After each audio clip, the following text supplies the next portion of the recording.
Hi guys, you're very welcome back along. This is Alpha Omega occasionally. Do you know, on this occasion, I just want to apologise that I haven't put up a video in about 4 or 5 days. I'm going to rectify that going forward. I'll be more regular. But I can tell you something. A lot of people criticise me for being negative about Thailand.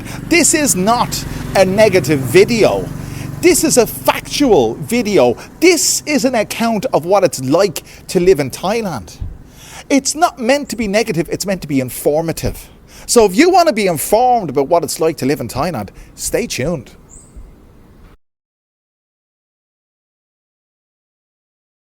Okay, we'll kick off. Electricity, or the lack of it. We live in a modern apartment complex. But that doesn't matter a damn when it comes to electricity power cuts. During the rainy season, the power can go out at any time because the lines, the power lines, are above ground. Now I think they're above ground in the States as well, but in Europe, where I'm from, they're below ground, which means they're more insulated, let's say, and less vulnerable to adverse weather conditions. But during the rainy season, the power goes out, and I'm going to tell you what happened to me last week. Actually, this week, Monday. I work from home, I work online. It's my bread and butter. And just as I was about to sit down and start my day, look, pedestrians are the lowest form of life, I can tell you that for nothing.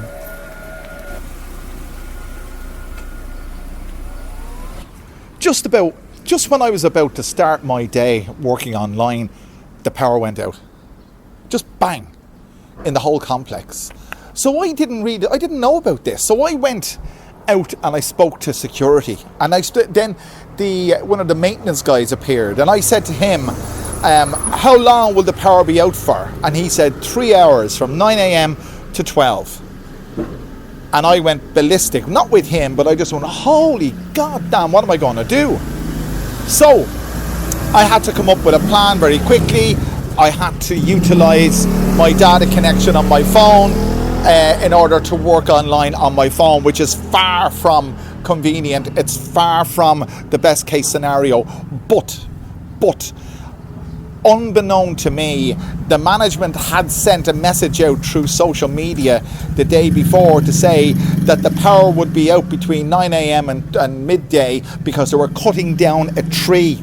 I repeat that, they were cutting down a tree, and the words they used in their message was that it was to safeguard public safety in case the tree fell down. But however, that's what they did, and they did it for 3 hours. But not only that, it's going out again.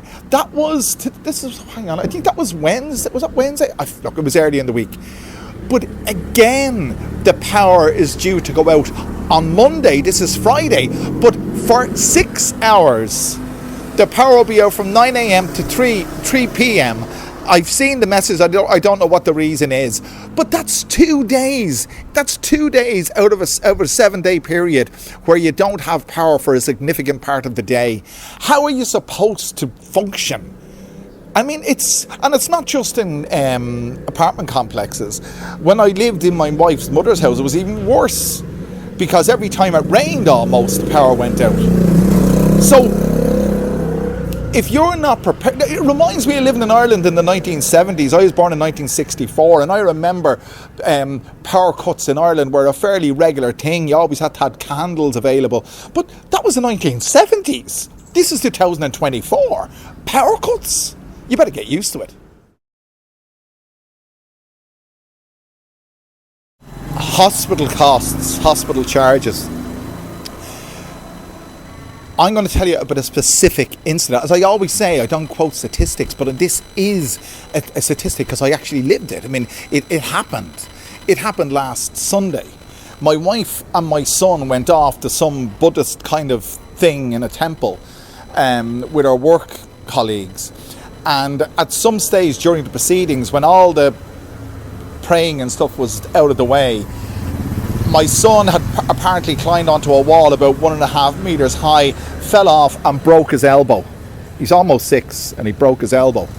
So we had to go to the hospital. Now, he's a Thai citizen, so he can go to a government hospital. But you see, if you want the best care, as anywhere in the world, you'll go to a private hospital. I'm not saying anything about government hospitals here, but I'm saying that it was well worth our while not attending a government hospital in this case, or well, whatever. We went to a private hospital, a wonderful private hospital with excellent service, and I mean it, absolutely excellent service, state of the art, wonderful, and it is absolutely wonderful. Every time I go there, it feels like I'm in a hotel. But having said that, because everything is wonderful and the state of the art, I'll tell you what Harry had done to him and the cost it and how much our wallets were lightened as a result. He had a broken elbow, but you couldn't determine that obviously without an x-ray. So he went in first. We were given a brief examination by a wonderful doctor.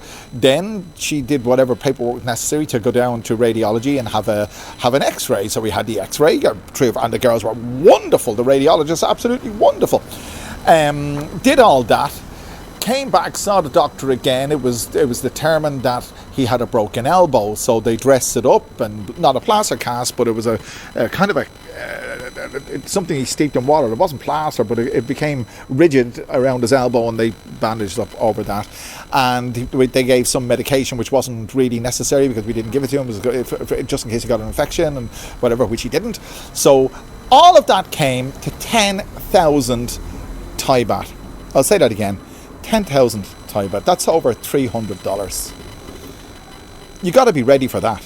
I mean, honestly, that's a minor, let's say, incident. I mean, it's not life-threatening. It's not a disease. It doesn't incur a long stay in hospital. It was a matter of hours. 10,000 Thai baht. There you go. So if you haven't got health insurance, if you haven't got accident insurance, you might as well get it, because you don't want to be incurring costs like that in the middle of your vacation or wherever it is you're doing here. On, Tuesday, very unfortunately, one of my wife's brothers passed away through complications to do with diabetes, as far as I know. Same age as me, more or less.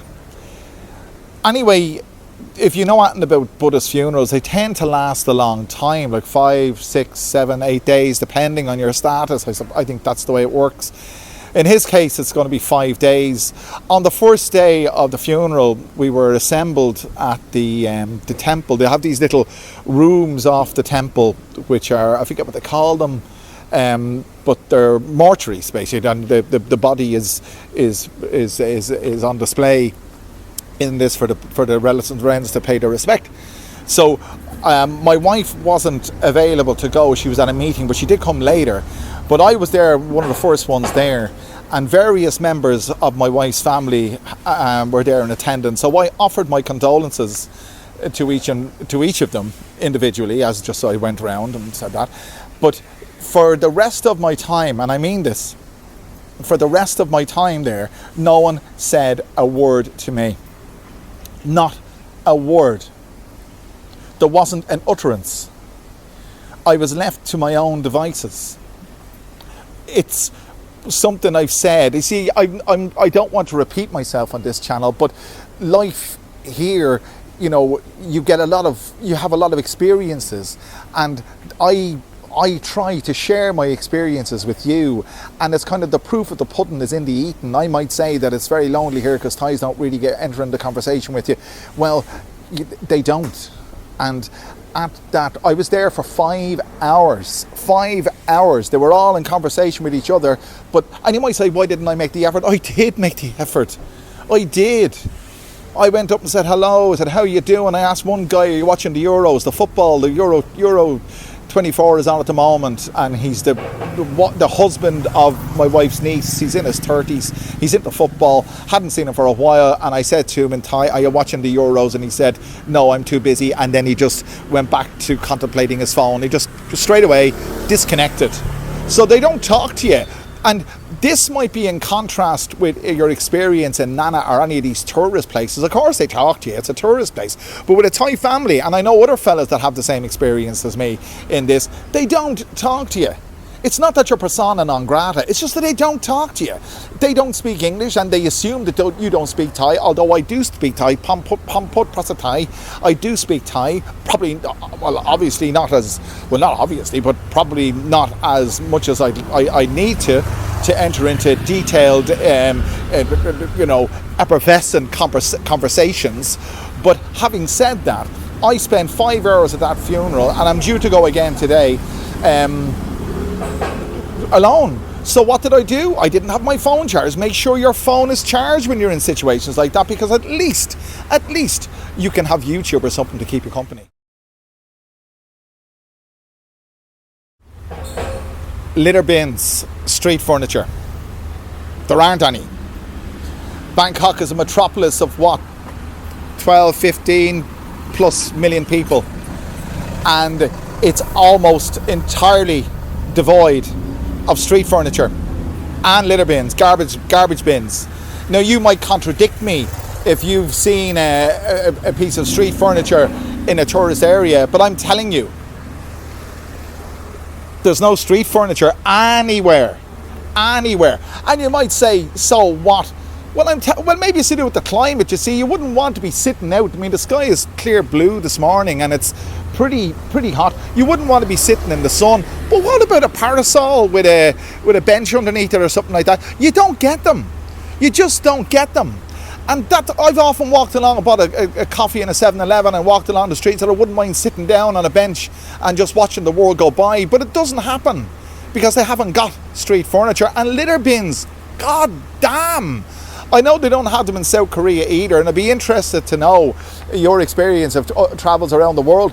But South Korea is obviously because of the threat of, well, it's security, they don't have litter bins. Here is probably the same thing, I don't know, but I don't see why they would have the same level of security with regards to, compared to South Korea, I don't know.